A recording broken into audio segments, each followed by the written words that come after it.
Hello hello साथीहरू। आज चाहिँ म यहाँ फुर्सदको समयमा किन त्यतिकै बस्ने भनेर होइन, यो अब सुरुमा पहिलो चरणमा यो झारहरूलाई उखेलेर यो झार मारिसकेपछि अनि फेरि खन्ने मकै गोड्ने बेला भयो। यहाँ अनि बोडी पनि लगाएको छु, अनि गोडेर यो झारहरू सुकेपछि चाहिँ मलको रूपमा फेरि यो झारलाई प्रयोजनको लागि चाहिँ झार उखेल्दैछु साथीहरू होइन।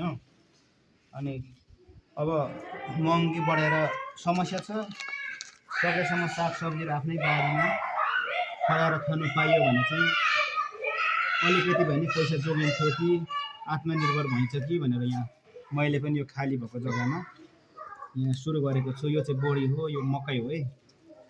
अब एक दुई दिनमा यो झार मरेपछि खन्ने कुरो भइरहेको छ। तपाईँहरू पनि अल्छी गरेर त्यतिकै नबस्नुहोस्। आयातित खानेकुराहरू खानुभन्दा आफैले मेहनत गरेर खाएको एकदम राम्रो हुन्छ, अनि स्वास्थ्यलाई पनि राम्रो हुन्छ भन्न चाहन्छु।